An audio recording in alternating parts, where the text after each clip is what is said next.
please say your name? Your name is George Vulkan, but originally when I was born it was Hans Georg Vulkan. When I came to England, the headmaster of my school added an E onto Georg, made it George, and swapped the two names around, so it became George Hans. Where were you born? In Vienna. And what year was that? 1929. Okay.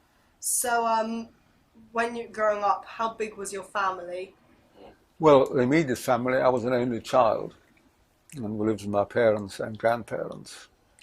But my father was one of 10 children, Wow.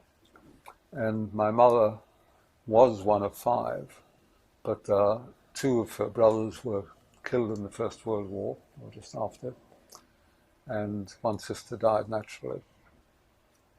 So she just had one sister when the war started. Was it unusual then to have just one-child families? No, I think a lot of people we knew had more.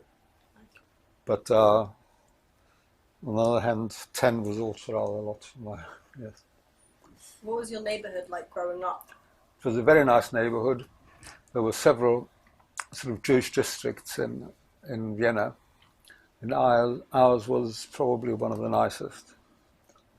It was very close to the centre of Vienna. Like almost everybody, we lived in a flat. Not many people lived in houses, but we had a very large flat and very comfortable. I had a nice nursery, and just outside the house there was a garden, a park, and opposite was a large military barracks, quite a famous one. So, and it was very near for getting to various parks and the ring. And most of the family, my father's family, his parents and uncles and aunts all lived within walking distance, really. So what year did you move to England? Well, we escaped from Austria in 1938 to France, and from there we came to England. How old were you at the time? Well, I was 8 when we left Vienna. I was 9 by the time we came to London in February 1939, just before the war. So when you were living in Vienna, was it a Jewish household you were brought up in? Yes, oh yes. We weren't Orthodox. Okay. It was an assimilated Jewish household. But we kept the major festivals, and I've got a little book of Jewish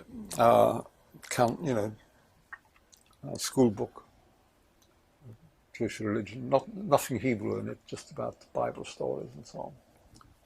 But the Jewish ones. Was it a Jewish area you lived in? Yes. Okay. Yeah. Well, not predominantly. Not in Vienna. There was one area one district which was very Jewish. It was even called the Matze-Insel. That was the second district, but the 9th district was more mixed, middle class area, and very nice. So what did your parents do for work? Well, my father had a small timber factory with his brother, and my mother didn't work. Very, very few wives worked at that time. Okay. And like many families before the war, we had a cook, and I had a nanny to look after me. I had a nurse when I was a very small child, and then later on a nanny. So what caused your family to leave Vienna? Well, the Anschluss, you know the term? The annexing of Austria. Pardon? The annexing of Austria. The annexing of Austria, which was on the 11th of March 1938. But I continued going to school at first. But the first memory I've got, in fact, I've got a lot about this time, because I give talks in schools, I don't know if you, about what happened to me in Austria and also what happened to my family. What did happen? Well, the first thing which happened as far as I was concerned was immediately after the Anschluss. As soon as I went back to school, I was told I can no longer sit in my normal place in the class. Another Jewish boy and I, we had to sit at the back of the class. And we were told we mustn't play with Christian children anymore. And they were told not to play with these Jews. But I continued going to school. It was all very, couldn't understand what was going on really. So I was only 8 years old. But then one day when I turned up at the school, I discovered I'd been expelled. And so had all the other Jews. And we had to go to a Jewish school, which was in a rather more miserable building and some distance away.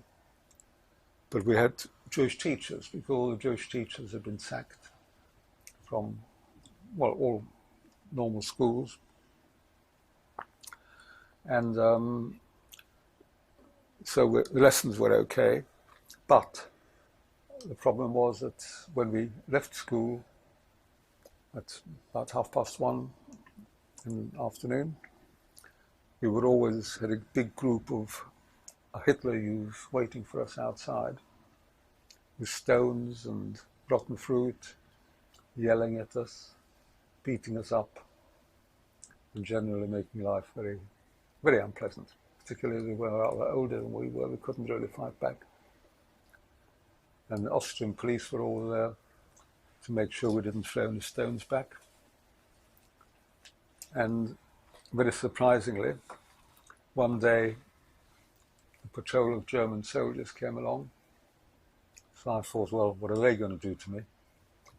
But what happened, in fact, was that they chased away the Hitler Youth, shouted at the police why weren't they interfering, came over to us, patted us on the shoulder and said we won't allow this to happen again.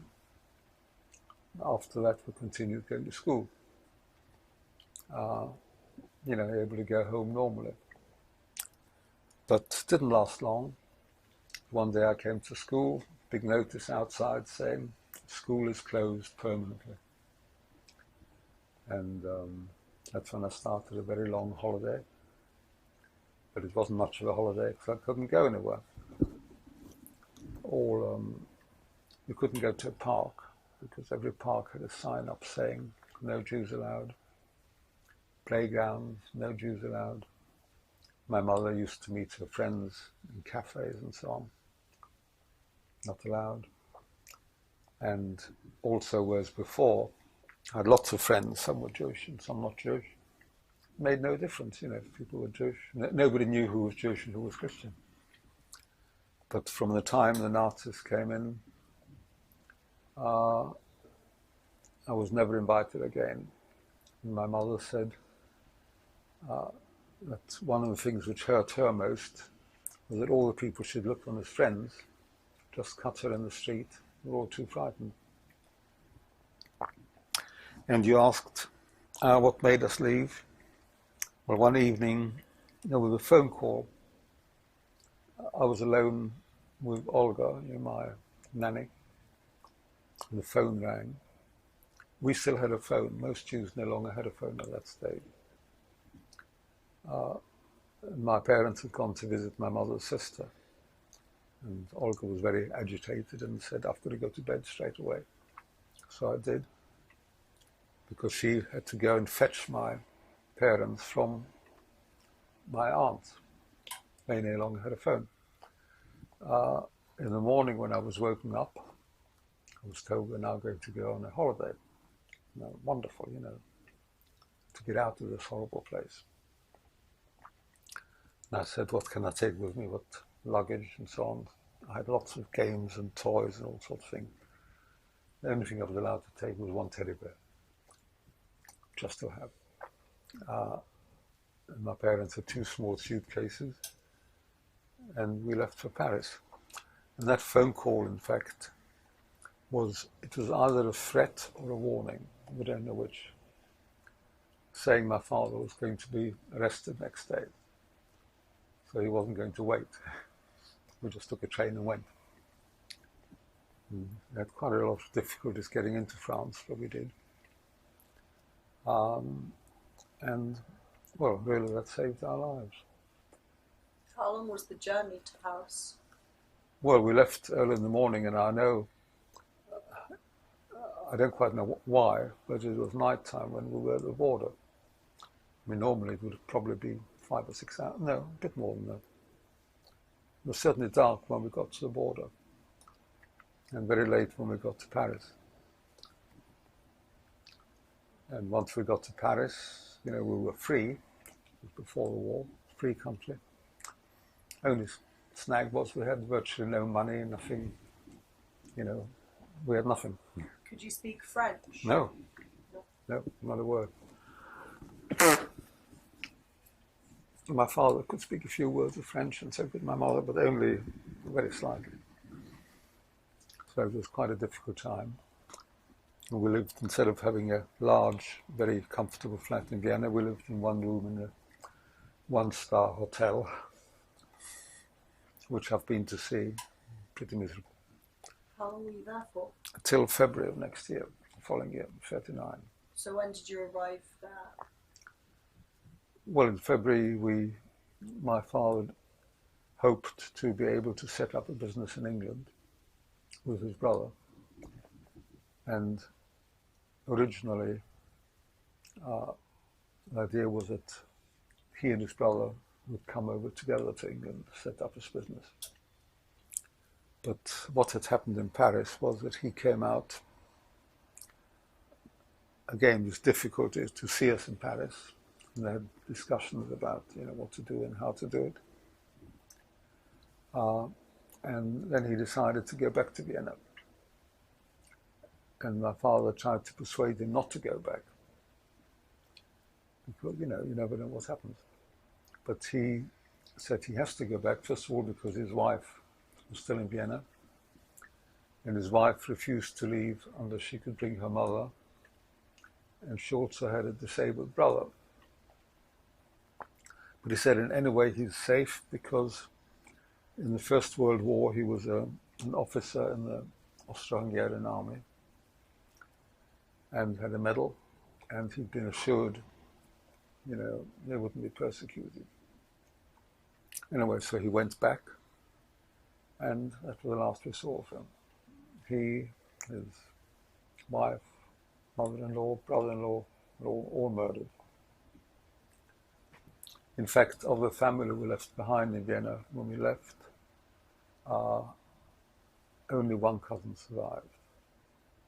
Well, no, sorry, people did get out. But when war broke out, only one cousin survived when war broke out. So we went on ahead. First of all, we were told we can only stay in England for 2 weeks. Immigration wouldn't let us in at first. But luckily my father managed to get an extension, and then another extension, and eventually war broke out. And once war broke out, couldn't go anywhere. So I'm still here, It's more than 2 weeks since we arrived. In fact, it's about 75 years. And where did you first live when you arrived in England? Well, when we first arrived, again, we had the same problem of virtually no money. We had to rely on the refugee committee. And we also had very distant relations who ran a boarding house in Belsize Park. And we stayed there. And, that was okay. And I even went to school, but nobody in the school could speak German. I couldn't speak English. It was a bit difficult. So we moved to Hove, near Brighton, because that was cheaper anyway. And also there was a Jewish school there, a very big Jewish school called Area House. It no longer exists. And they had a class for foreigners.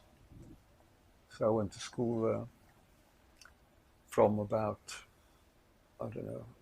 April, May 1939 till August 1940.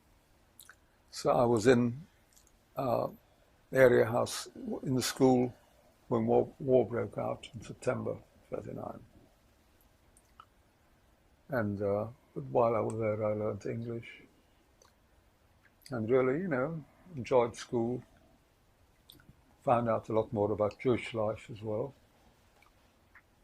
because actually I wasn't a boarder, I was a day boy, but I stayed for Friday evening meals, and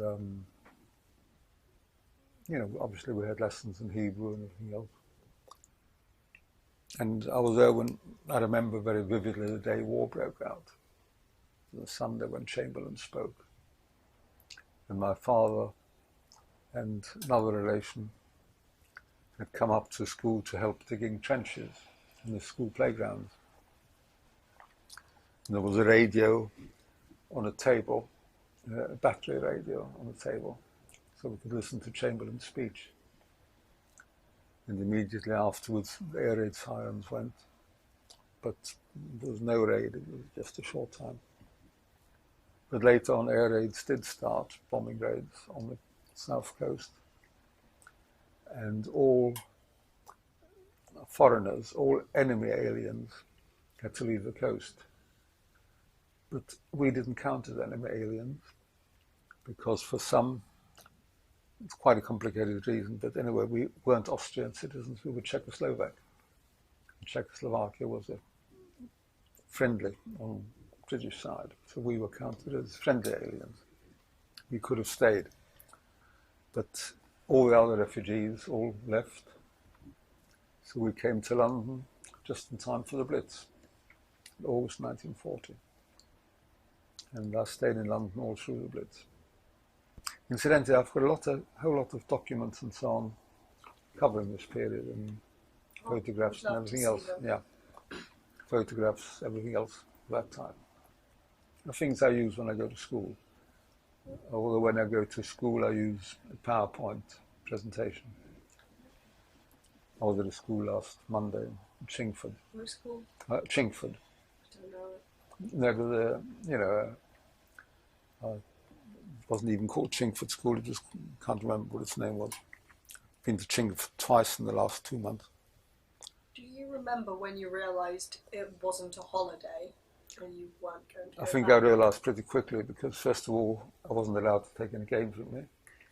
And also the sudden change from previously when we'd been on holidays, which were all in Austria. It was either by lakeside or mountains and nice hotel and everything else. And this was a very miserable hotel. We stayed in one room, and but I could go to a park with my parents,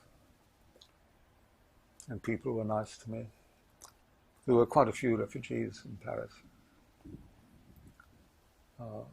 Also, again, we had distant relations. How did the language barrier affect you in Paris and in England? Well, first of all, in Paris, it was very difficult, but I did pick up quite a few words of French while I was there. And but when I came to England, I really forgot all my French and started learning. As I said, I went to school in Hove, and I started learning English. I also learned English from reading comics. Which comics? Dandy and Beano. Yeah. Classic. She's into comics. Yeah. Yeah, I wish I'd have kept those copies of Dandy and Beano, because they've been valuable now. Did you enjoy the seaside while you were there? Yes. Was there fish and chips and things?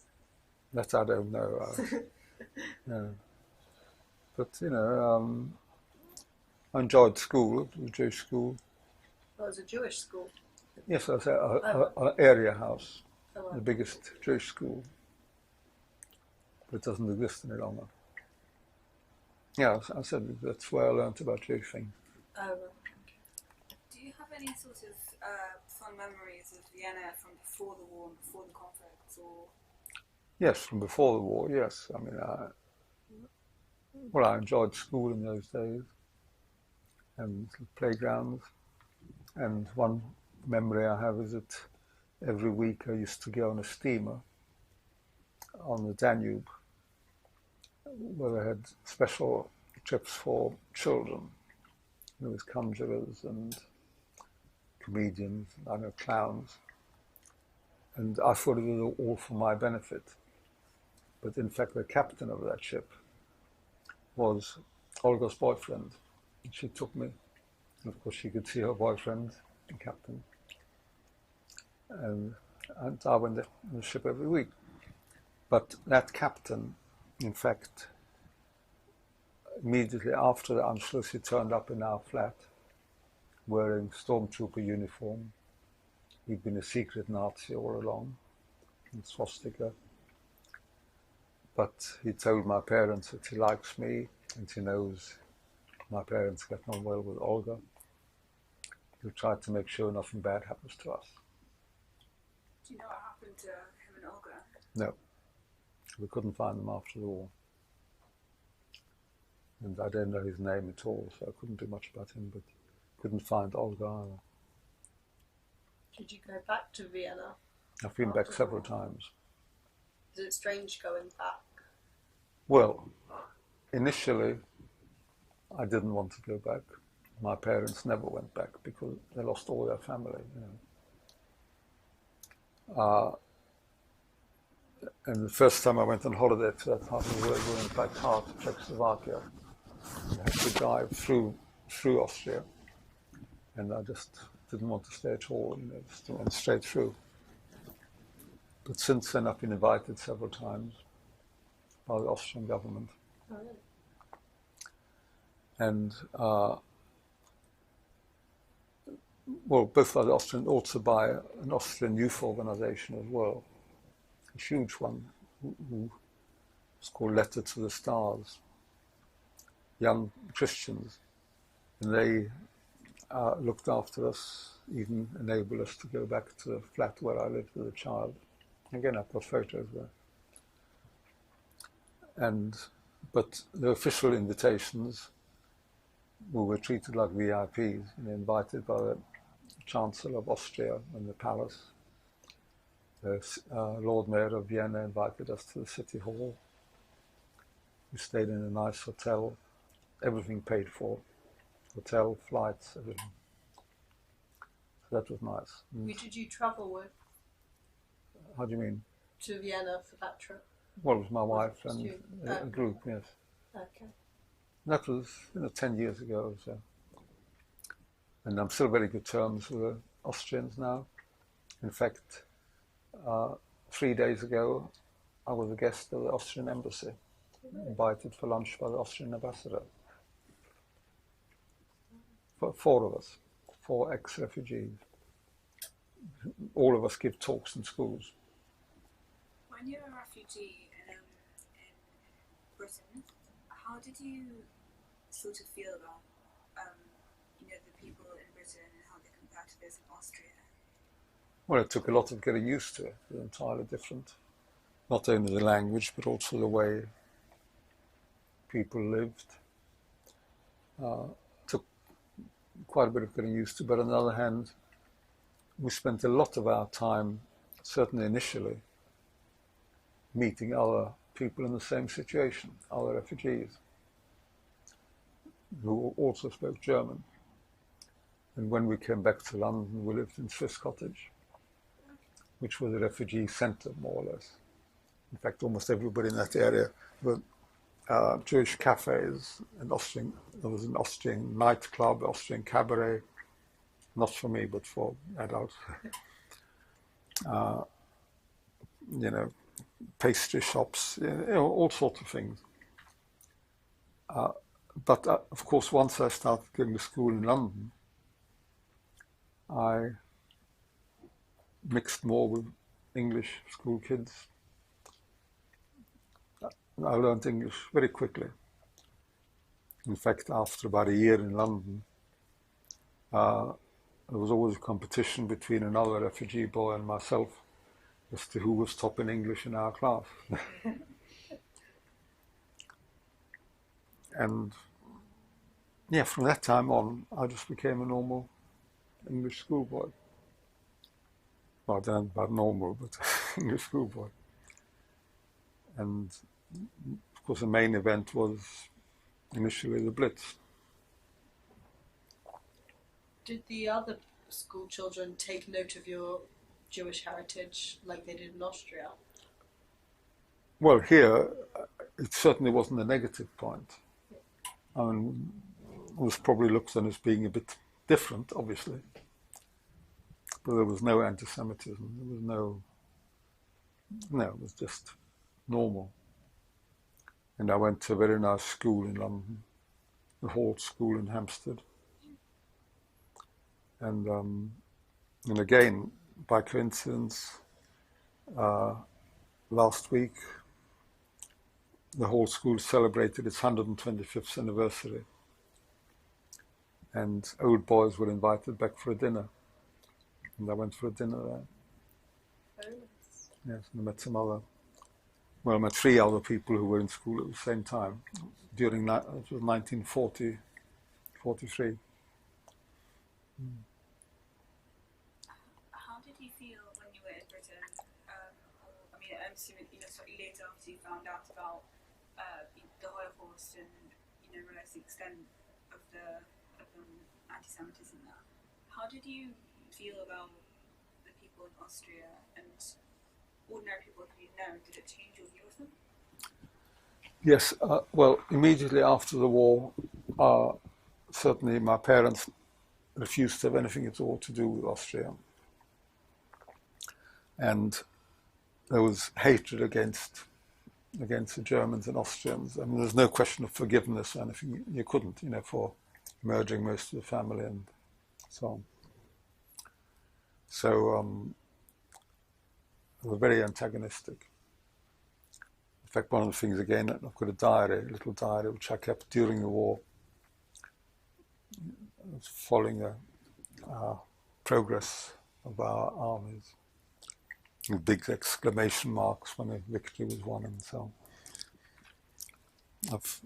That's just been photographed, and that's going to go in the little exhibition. But later on, after the Austrian government started recognizing what had happened, in the way their predecessors had behaved, we started going to Austria on holiday as well. I've been several times. Been to Vienna several times. And we both like it. I mean, Mary was born in Yorkshire. She's English born. Is she Jewish as well? She is now, but she wasn't when she married me. Well, she was. She became Jewish when she married me. And she now does more in that line than I do. So what were the air raids like in the Blitz? Well, the part of London where we were, in Hampstead, it wasn't too bad. We did have, bombs, but nothing like what it was like in the East End, in Docklands. And we were looking through the diary. My son came over on Friday evening. We always have Friday evening, Erev Shabbat. We keep all that. And we were looking through this childhood diary. It made notes like air raids on London. This was after the Blitz. There was a sort of mini Blitz later. 300 people killed yesterday, and so on. It was quite normal every night. Sometimes several thousand people were killed in one night. But in Hampstead, it wasn't too bad. We had the air raids. It was very, very noisy, of course, because not only the bombs, but also anti-aircraft guns. And we got to know which guns were firing. I know the nearest ones to us were Primrose Hill. There was a big battery of guns there. And as kids, we used to collect the shrapnel in the street and swap bits of shrapnel. And at school also there was collecting salvage, or recycling as it is now. We used to collect newspaper and for recycling, and milk top, the bottles, foil milk bottle tops. But as kids, we weren't really frightened. We didn't realize quite what it was like. We went to the shelter sometimes. Swiss Cottage, you could go down there and they had bunks, 3-tier bunks against the wall, and also spaces marked out on the platforms where you could sleep. At the station? Yeah, on the platforms. But of course you couldn't go there till after the trains had gone.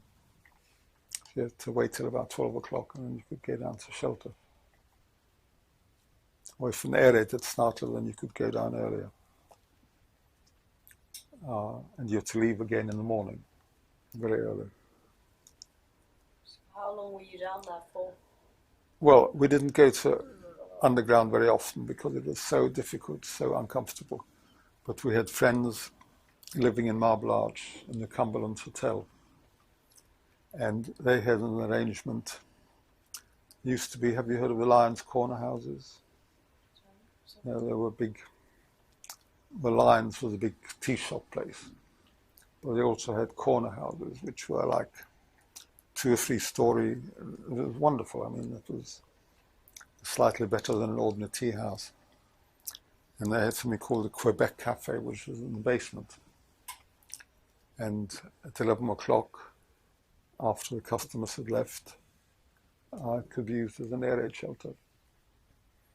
And that was very nice. We turned the tables on their sides, so as to make little 4 walls. And in the middle, put down, I don't know what we slept on, something softish. And that's where we slept. And in the morning, I went to school from there. So did your parents get jobs at this time? Well, initially, my father wasn't allowed to work as an alien.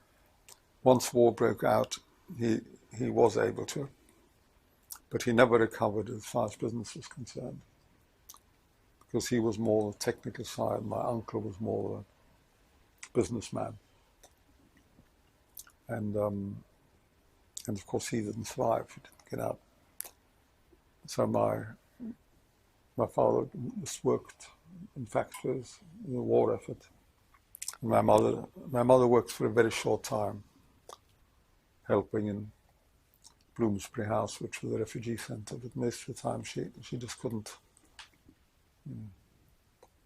She didn't work really. Do you remember VE Day? Very much so, yes. And again, I was talking about it a couple of days ago to our rabbi. And in my little diary, it's got a special thing. I can show you all these things. I've got them upstairs. When we celebrated VE Day, I was 15 years old then. And I went with my parents up to town. We saw the king and queen and on the palace. Big crowds. Wonderful celebrations. And then a year later was V-Day, when they had a very large parade. Troops from all the world, from all the allies, marching through London. That was a wonderful occasion. Did you have a bar mitzvah in England? Yes, in Hampstead Synagogue. Okay. Was it a big event or small? It certainly wasn't a big event. I had my bar mitzvah in the shul, and then went back to the boarding house, and I had a lounge there, and that's where I had my bar mitzvah. And 2 or 3 of my friends came, and that was it. And I was given presents, money, and the largest present I had was £1, but mostly it was 10 shillings, which was 50 pence, equivalent. I mean, you could buy a lot more, obviously, for £1 than you can now. I mean, you buy all sorts of games for that. But it was a proper mitzvah. And of course, one didn't dress up. Well, I had a suit. But it wasn't like bar mitzvahs now. They're a bit extravagant now. Crazy, yes. Well, we're going up to Glasgow in August for my cousin's grandson's mitzvah, the first one. And we're already preparing for it now, booking hotels and crazy. How did you meet your wife? On an Aldermaston march. What's that? You haven't heard of it, no?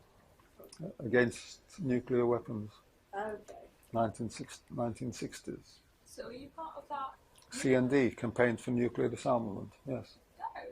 That's That's quite so interesting, cool. yeah. Yeah. So would you say that you were quite politically active Yes. after, and do you think that your experiences, as you know, fleeing from Austria, shaped that in any way? I don't think so, no. I think it was more what I grew up with here, and school and friends and thinking about it, reading newspapers. I was convinced, for example, that nuclear weapons were a disaster if they were ever used again after. I've been to Hiroshima, by the way. We went to Japan on a holiday and I went to Hiroshima.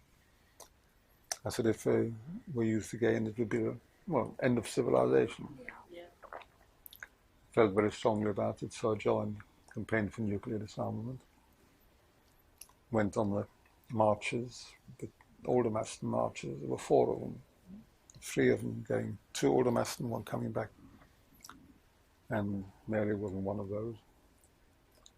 I was on the coach coming back. So we met and later on got married. Did you take part in any other marches? I took part in demonstrations, yes. Well, for Israel, for one thing. For its foundation or for? Yes, for the foundation, supporting Israel. And when there was 6-day war again, we had a big demonstration support. But I also took part more recently against the Iraq war. No, I was very politically active. Yeah. Were your parents politically active as No, well? no. Did they just not want anything to do with it? Oh, no, my father had this, my mother wasn't really interested in politics. My father had the same views as I did, he was also,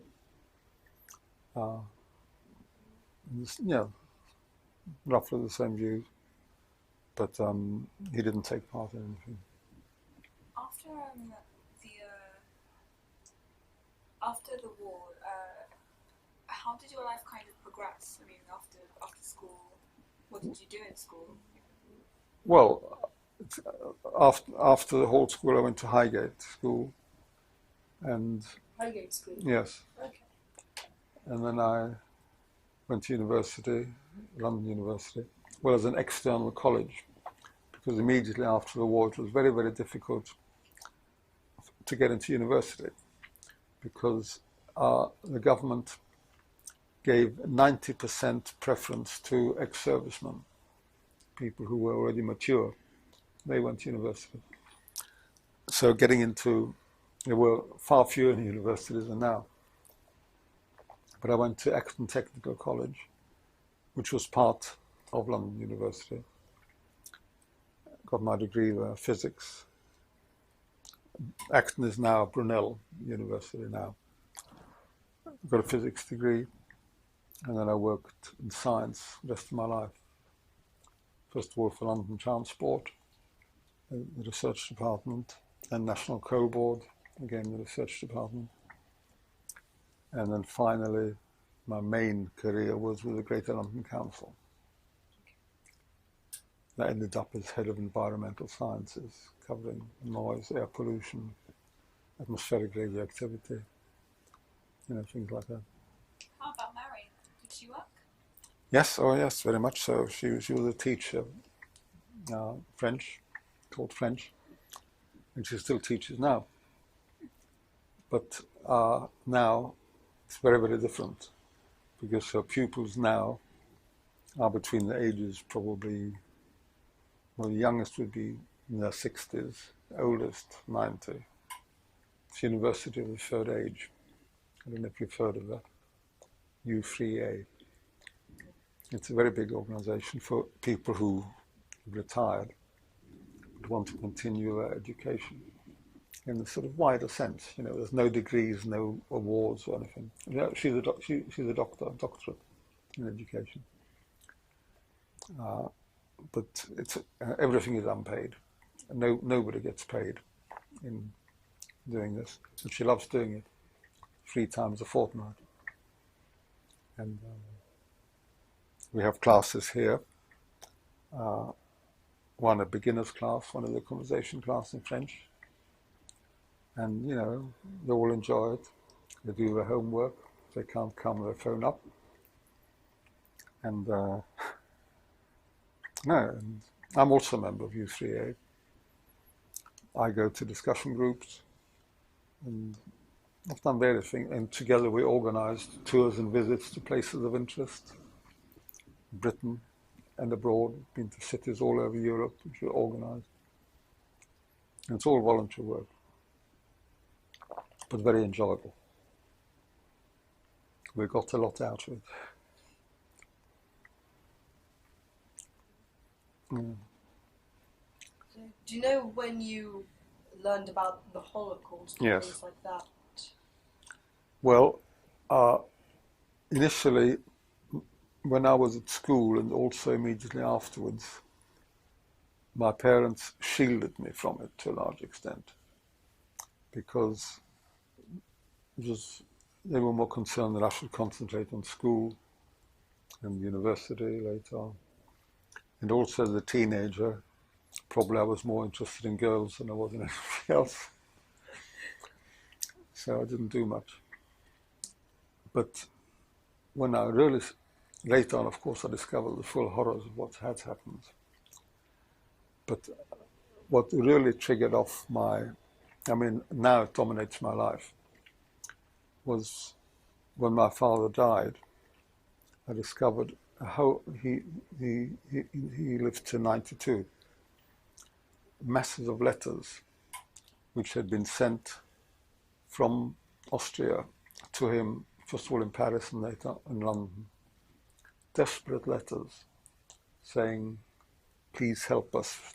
We'll go anywhere, any country, anywhere. They were talking about various South American countries, Shanghai, even Alaska. And my father tried to help them to get out. And he also kept carbon copies or drafts of all the letters which he wrote. So I've got all those. What I've been doing, and that triggered me off that I wanted to do something about it. That's why I've been, for about 20 years now, I've been giving talks in schools. Also in Vienna. I've given talks in schools in Vienna as well. And I've also been translating letters, trying to organize them. It's a big job. And later on, I've promised I'm giving them to a library called the Wiener Library. Have you heard of it? No, is it in Vienna? No, it's got nothing at all to do with Vienna, actually. It was founded by a professor, Alfred Wiener. Oh. Just coincidence.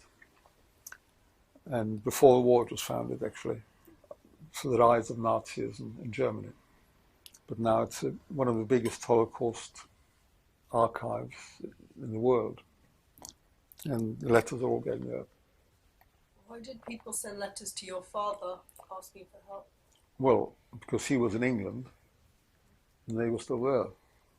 And they were hoping that he could find a consulate to find people here who could guarantee them. And he did have successes. One of the things which happened in Vienna was Britain, I told you right in the beginning, before the war, many people had maids and cooks and so on, in Britain as well. And there was a great shortage of those. So people who were qualified as cooks or maids could come here. And many refugees in Vienna, my aunts were secretaries or dressmakers and so on, trained to be cooks or maids. 4 of my aunts went on a course in Vienna, which was set up by the Jewish community. 3 of them made it. 2 went to Scotland, 1 in London. They became maids. And my father had to find the places for them. Also, I had a 6-year-old cousin, Elsie. She came on the Kindertransport. You know about Kinder, yeah.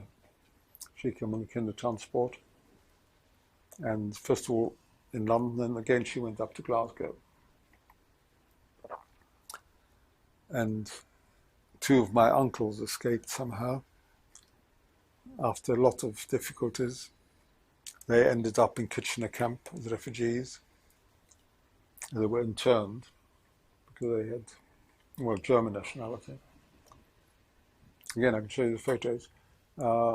And initially they were just interned, not in bad conditions, not like in a concentration camp. Although one of them had been in a concentration camp for a short time. And later on they were able to join the British Army. And in fact, very few people know there were 10,000 German and Austrian soldiers in the British Army during the war. The books have been written about it. So 2 of my uncles did that. One of them had to change his name from Nandor Vulkan, born in Vienna. He became Frank Vincent, born in London. Because if he would have been captured by the Germans, he wouldn't have been treated as a prisoner of war. He would have been treated as a traitor. You know, German citizens fighting against the Germans. So he said, no, he was born in London, and Frank Vincent. He had a German accent, but that was because, you know, had some German education and so on. Anyway, luckily he wasn't caught. He never became a prisoner. They both survived. And one of them had a son, who had a son and daughter, and that's, well, they've got five grandsons. Were they fighting on the front line? One of them was, yes. The other one was in Dover Castle most of the war. But Frank Nandor, he was fighting. Yeah. Do you know if he was involved in D-Day then? No, they went over after D-Day. Okay. Yeah. You mentioned one of your uncles was in a concentration camp for a brief period. Well, one of those, the one in fact was in Dover Castle. Yeah. Because immediately after Kristallnacht, you know of Kristallnacht, yeah? Yes. About 9,000 Jews were sent to concentration camps, arrested, and most of them were released after a very short time. Well, a few weeks. They were very, very badly treated, but they were released. He was one of those. Another uncle of mine, he was Elsie's father, that's the girl who came on the Kindertransport. He was arrested very early on, long before Kristallnacht, because not only was he Jewish, he was also a socialist. And so he was a political opponent of the Nazis. He was sent to Dachau camp first of all, and then to Buchenwald, and he was murdered there in 1941. We've got all the documents as to what's happened to people. And one of the things which I always read out in schools is a letter which came during the war. Of course, there was no correspondence between Vienna and London during the war, enemy countries. But an aunt wrote a letter which was intended as a draft. It was written in pencil on squared paper, lots of crossings out. And that letter, she probably intended it to be properly written on, there was no time. It was folded up, small, and sent to Switzerland, because there were contacts in Switzerland. And Switzerland was neutral. And from there, it was sent to London. Again, it was correspondence with Switzerland. that was the first my father knew that his mother had died. And my aunt was saying what had happened to people in the family, and saying that the mother has died, but the father is now going to be sent, that's my grandfather, was going to be sent to Theresienstadt, Terezin. And that's people over 70 were being sent there. He was 80. And they would be sent to Poland. And the letter, it says about Leo that they haven't heard from him for a long time. Very worried because the last letter they had, he was ill. He was already in Auschwitz. But in fact, he was already dead by then. And she says eventually that we don't know what's going to happen, but we trust in God that He will look after us. But in case we don't meet again, bless you. It's very, very, very moving letter. I find it difficult to read it when I read it out in class. Anyway, that arrived. But we discovered afterwards two of my aunts, the one who'd written the letter and another one. In fact, they weren't sent to Auschwitz at all. They were sent on the same train as one of the other people who gives talks. His parents were on the same train. And they were sent to Bielska, White Russia, place near Minsk. And when they arrived, they were told they had to dig trenches in their first job. And when they dug the trenches, they had to line up alongside the trenches to show them. And then there were machine guns into them. They dug their own grave. And this friend of mine who's already been there, he said Kaddish at the site. And it's now been agreed there was no memorial or anything. But now it's been agreed that there will be a memorial will be put up at that site. In fact, I want to do something about it, find out more about it. And I've been back, I've put up plaques, brass plates. Shall I show you some of them? I don't know how it works with it. We'll definitely take some photos at the end of the interview, just because I think it's easiest if we do it all at the end. Yeah, yes. Is that okay with you? Sure, whatever, yeah, I mean, I don't mind, yes. So, one of the things which we were able to do was, throughout Germany and Austria, people were able to put brass plates in the pavement. In German, they're called Stolpersteine, a stumbling plate. And we had to pay for them, but the municipality arranged for them to be put in. And the Christian lady said that she will look after it and keep it clean. And that memorial also in the cemetery in Vienna. I've put up, well, first of all, a gravestone for my grandmother because she died during the war and there was no gravestone.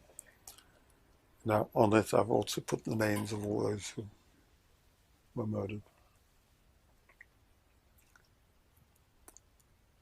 Now, look, the last few weeks I've been quite busy with these letters.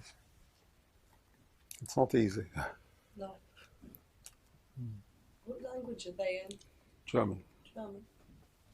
There are also some in Hungarian, which I can't speak Hungarian. So. How come Hungarian?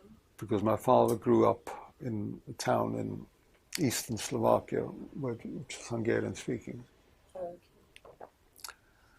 But after the war, after the First World War, it became Czechoslovakia. And in fact, although he was in Vienna at that stage, he was an officer in the Austrian army. And he had a choice of either opting for Czechoslovak nationality because his residence was in Czechoslovakia, what had become Czechoslovakia, or getting Austrian citizenship. Luckily, he chose Czechoslovak without speaking Czech. And when he married my mother, she became Czech. She was born in Vienna. When I was born, I became Czech. Did you ever find out about school friends or school No, names? no, None of them? none of them. Did any of them? Did you? I don't know, because although I've got some of the names, but I didn't follow it up at the time. And well, most of them I had no idea who, I can't remember who they were. And it was a long time afterwards when I went back to Vienna. And the school itself doesn't exist any longer. But one of the most precious things I've got, and I'll show it to you, is an exercise book from that time. And I show that in the class because that's quite a historic document. Well, I'll explain it to, on the first page we're to show our patriotism for Austria by drawing the Austrian flags, red, white, red, and the Austrian cross. And something on the lines, God bless Austria. But after the Anschluss, immediately after we came back, I told you we had to sit at the back of the class, but in the exercise book we had to write German Austria, Deutsche Österreich is a part of the Deutsches Reich. Our Chancellor, our Führer is Adolf Hitler. And that's been very violently crossed out, either by myself or my father, but at a much later stage, of course. Did you bring any traditions with you from Austria to England? Not really, no. Well, food, I always liked Austrian food, I still do. My mother cooked Austrian food. What food was it? Well, things like Wiener Schnitzel and dumplings and, chicken soups, various sorts, and, cakes, chocolate cakes. And Mary can do a lot of that as well. Yeah. We've also learned Austrian cooking. But that's all. We didn't. It was more. Well, we went to. No, I don't think there was anything specific to my hands. Just feeling odd. No, now I've been retired for effectively 20 years, but very, very busy. Yeah.